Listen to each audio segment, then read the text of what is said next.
you want. And then, And this was for SK first, just. We need to do this for For everybody everyone. because the other kids have not been trained about where to go on the rim. right. Okay, And it makes okay. your class move so much faster. Sure. Once they have, there are many more rules, the kids love structure. Sure. But it has to be fast structure so that they're moving, man. They don't have time to sleep.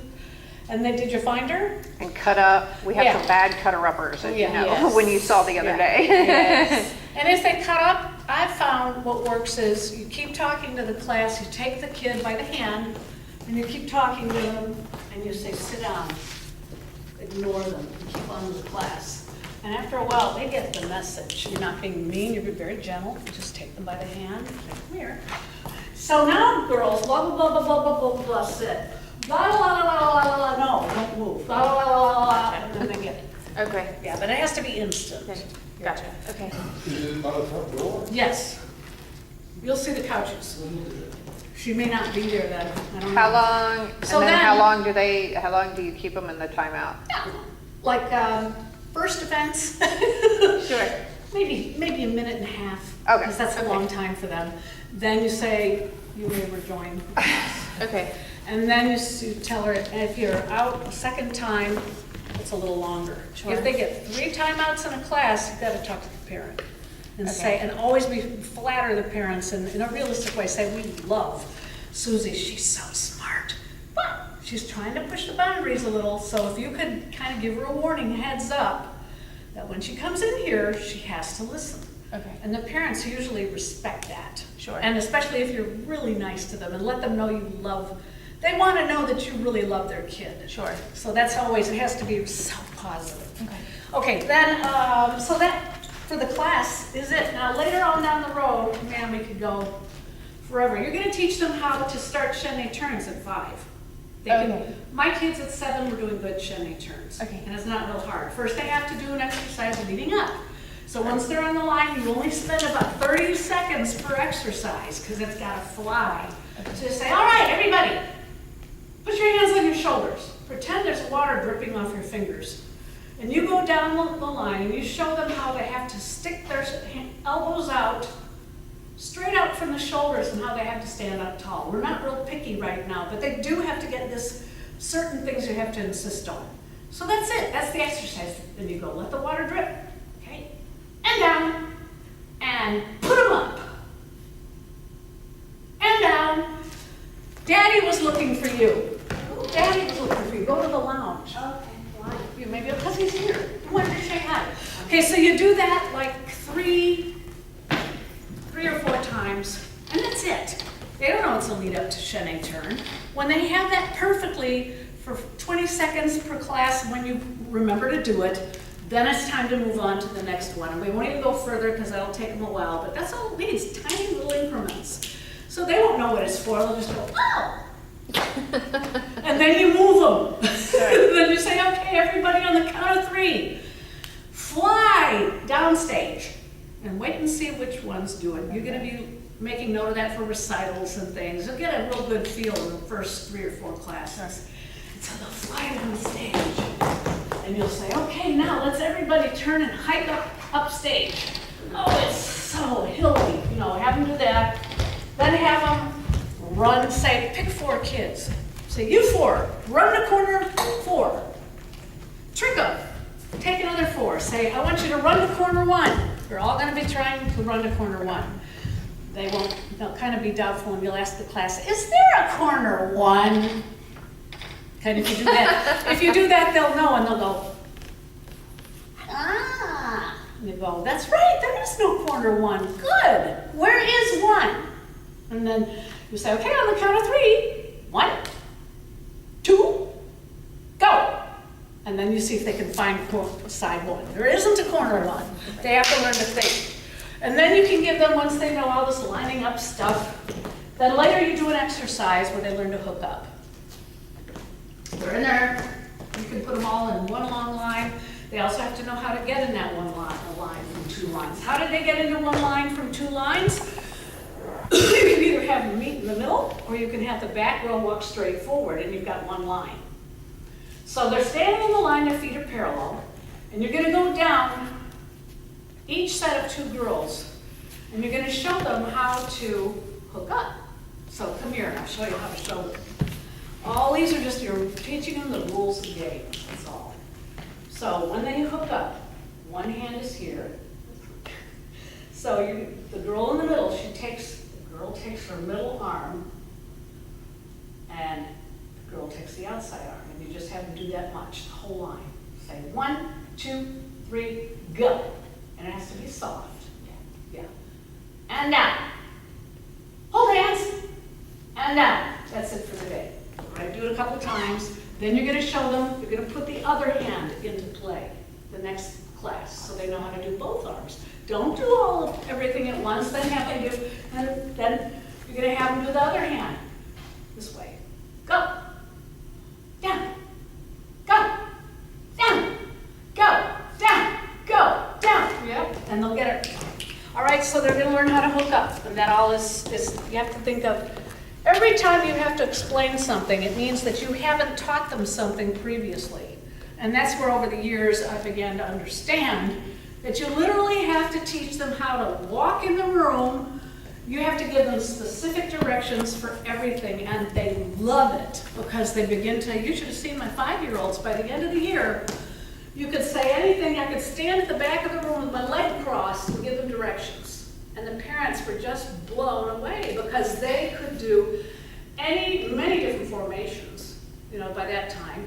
They knew their positions, they knew their heads, they knew croisé, effacé in first position, they knew pliés in first and second, they knew arm combinations. I could say it verbally in French. That's what we want. We want a thinking congregation. They knew how to stretch their legs correctly.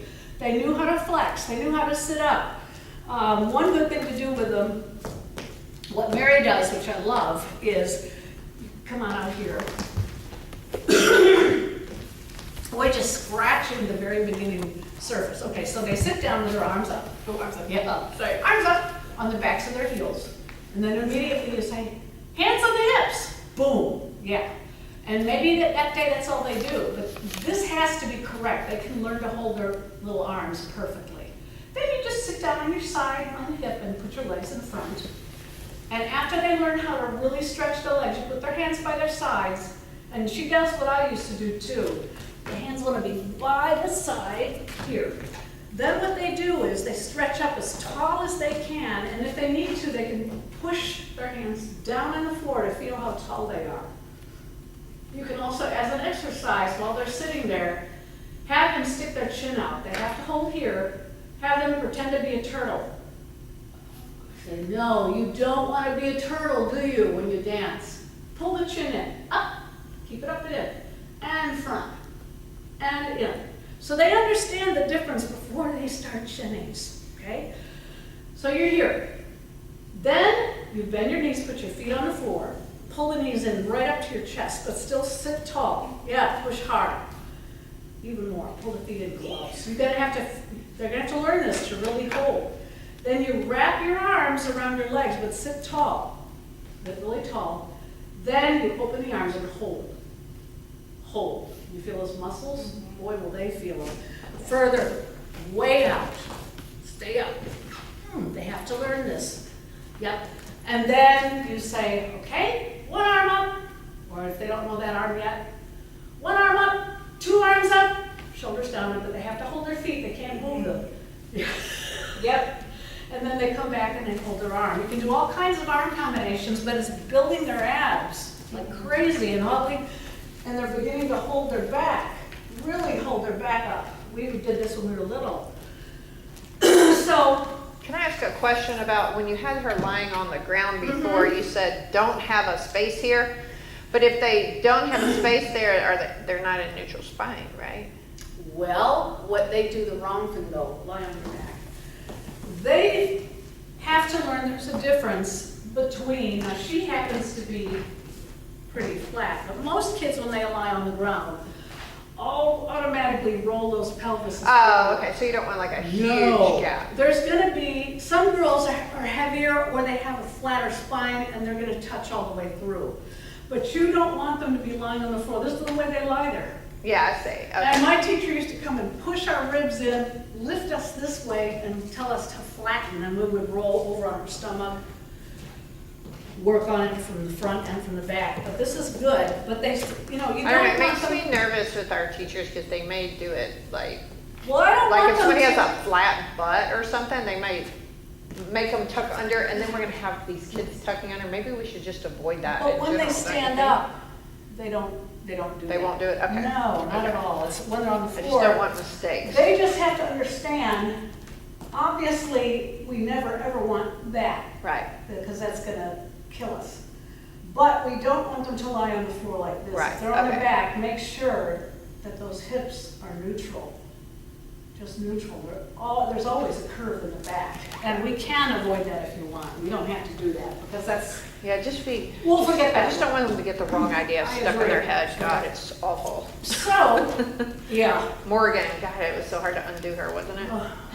Yeah, and she still tends, but she's better. When she showed me the before and after shots, you know, she's a lot better. Better. So, we have covered quite a bit. This isn't even a. This is wonderful. This isn't even a nano section, but this is enough for them, believe me. You'll keep them busy. You're gonna be running their little boudoirs because they're gonna learn the rules.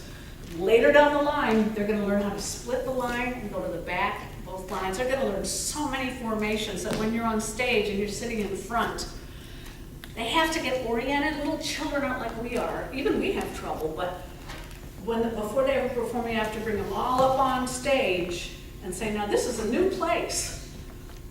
Where's the audience? Everyone points to the audience. Where's our audience in our classroom? It's the mirror. This is our new mirror. What side is the mirror? Side one. Once they figure out where side one is and you have them walk the room with you, then giving them directions is so easy, and they'll already know their formations. So that by the time you set formations for recital, it's nothing. They'll know how to form perpendicular lines, diagonal lines, circles, how to keep the circle. All those things are our job. And then we sneak in the ballet as we go too. And there's some little things, like once they understand all these things, let's work on some steps they can do. From the corner, one of the first things they can do, once they understand what battement tendu is, it's a beat stretch, that rhymes for all this stuff. But they can stand in what's called a free first. We're not looking to turn out we're a little bit, but not much. And then put their hands, they know how to put their hands on their hips now. Say, okay, hands on the hips, check their elbows, make sure their elbows are here. They need to be fully forward.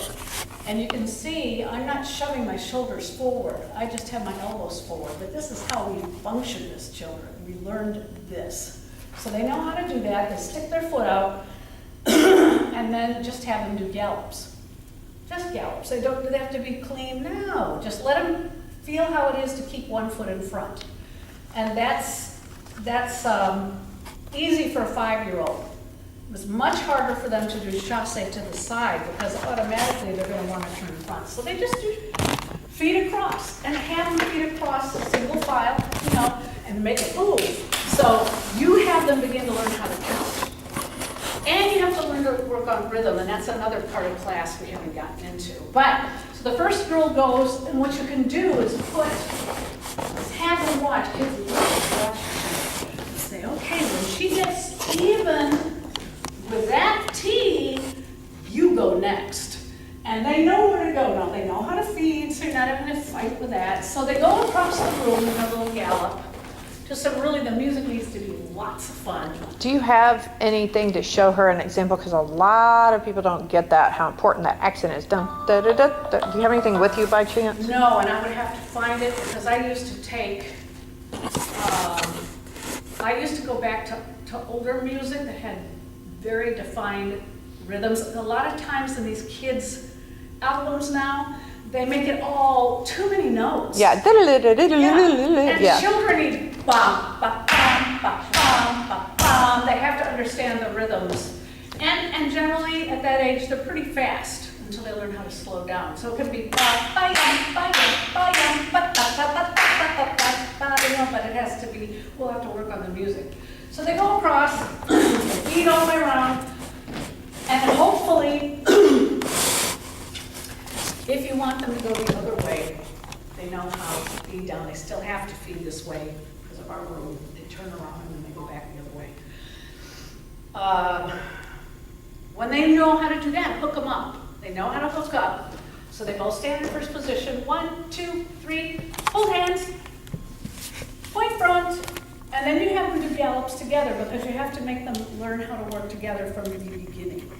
So their heads are straight. Don't try to turn their head right or left, just straight. And you have to tell them, keep your legs together. Keep them together. Both of you do the step at the same time, and that's not easy. So that's why we start with a gallop, because that's the easiest thing they can do. You mean pull the legs up together in the air? No, we're not worried about that. We're just worried about stepping on the same foot and closing the leg. Getting up off the floor, that's a bonus, but right now we want them to feel the step together. And we'll work on jumps and things too, but the main thing is they have to close the legs and then they open the leg. And it doesn't have to be high off the floor. It's a faster tempo. They're little children, so they would be going bump, bump, bump, just little, very small.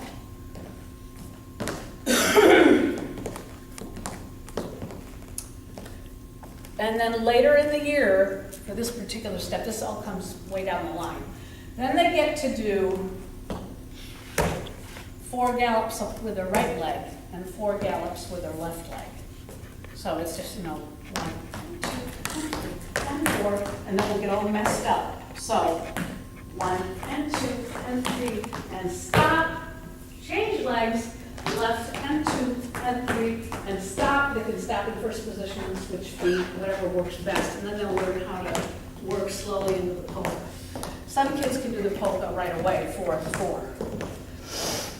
Then another thing they can learn at that age is a low skip. Character skip, they already know how to do this, and they love this one. You start them from the back of the room, all of them, and they do like a step and a shift, and just show them and let them do it the best they can, but they go. Step chug. It's like a chug, yeah, a low step chug with their knees way up high. And they will be able to imitate it. It takes them a while. Don't worry if they can't do it at first, but after they do it over a period of time, they can do it. Because eventually they're going to be doing, like step together, step up, step up, step up, step up, all the way around the room. In 2s, by the time they're 6, they can do this really well. Are those the character chugs you were just doing? Yes. Okay. But that's later. So they would do polka to the right and left together, left, hop, step, hop, step, hop, step, hop, step, all the way around the room.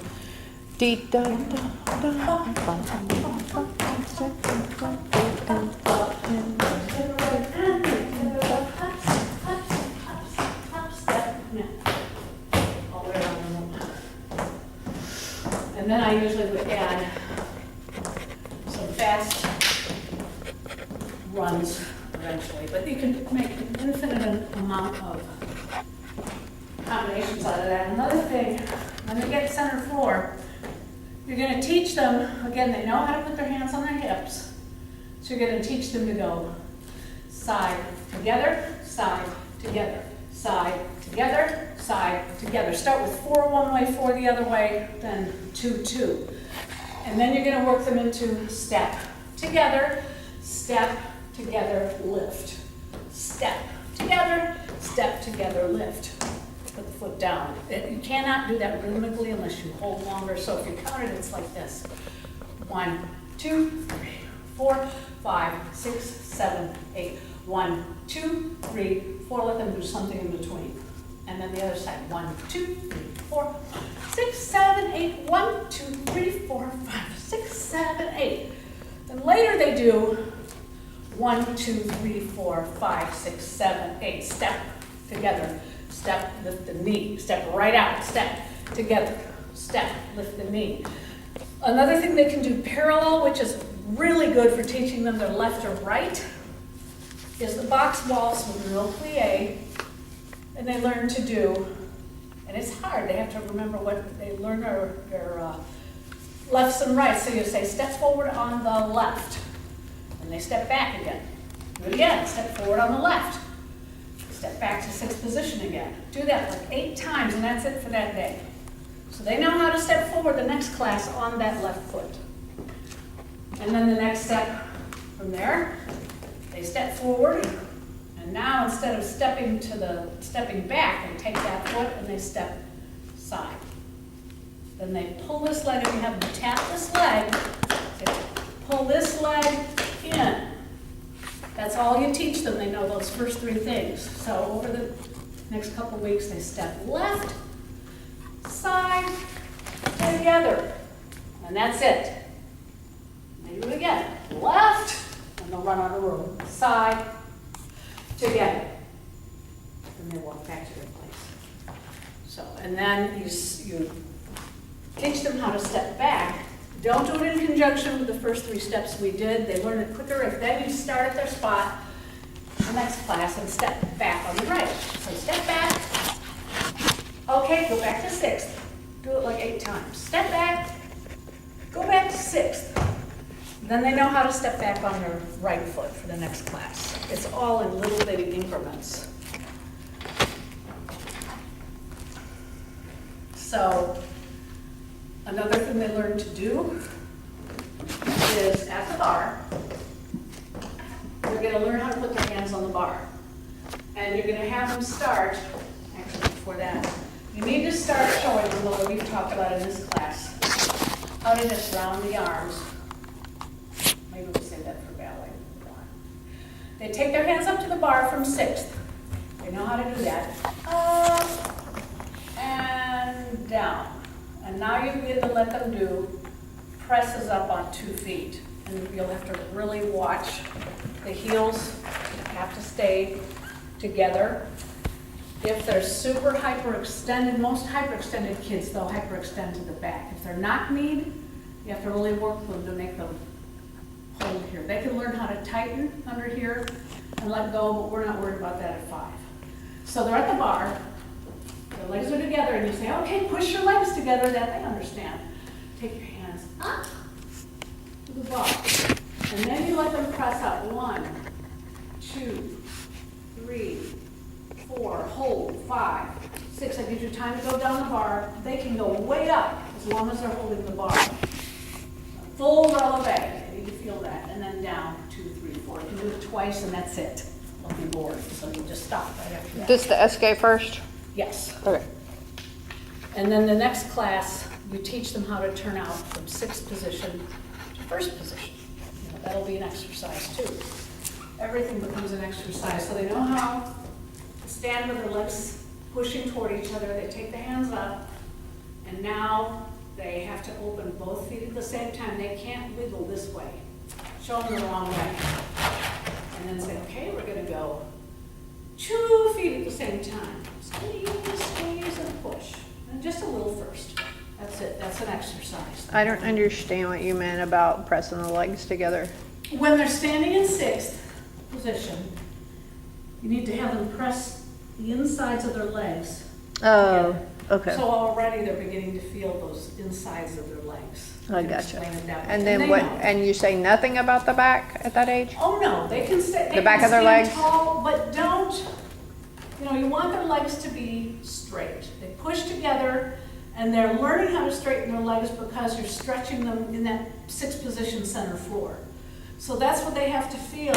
They have to be totally tight in those legs, stretched. Okay. And then they go up. But you don't say about under the bottom at this age, or you do? No. I Okay. wouldn't. Because when they tighten all the way up here, you can say you're going to tighten all the way up to your belly button. Everything has to be tight. Okay. And everything has to be tall.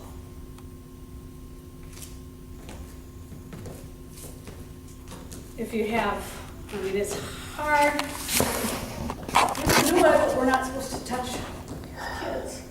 So, what you do is... Yeah, I tell my teachers to use a pen or a remote control, that kind of thing. Like I poke on their, Just tap them. tap them on their calves, under their bottom, wherever it is. All right. I mean, their thighs, like, are your So- thighs tight? That should give you plenty of food for thought Yes. for the first few weeks. Yeah, for sure. And then you have to use what they know in class. For instance, if they're doing a recital piece, if you use formations that they already know, your recital piece is almost done. And if they know some basic exercises, if you have a large group of kids going, 1, 2, 3, 4, 5, 6, 7, 8, doing even basic exercises is so impressive. And Yeah, then having them, they know how it to line is. up at the corner, doing gallops across, and then doing gallops the other way. And then by that time, another thing they love to do is you start them at the corner in groups of 6, if you have that many, or 3. And by that time, their hands, they can stand here, and you have them take their hands out a little bit, and show them the fingers here, and let them try allongé. And they can run all the way across the room. And then when they get to the end of the room, the whole group stands and they cross their hands here. And they look up. You mean they're in a line going back? They're Or- just in a blob. You put them in 3 and 3. They have to learn how to get in bigger formations. So you say, okay, the first 3 girls would be forward, downstage, middle, up. Next 3 behind them, make a window here, here, and here. And they have to run that first or walk it. They have to practice all that before you do it. So they're in their group of 3 or 6. First you would start with 3. And you could say, okay, now everybody, you 2 girls, look at her shoulder. Or you look at this girl's shoulder, the middle girl. She looks at her shoulder. And let's just walk. And then they have to stay in line. They can feel that at a very young age, around 5 years old. They can do that over time. And then they just walk. They already know how to get in line. And you just do that in 3s. Use some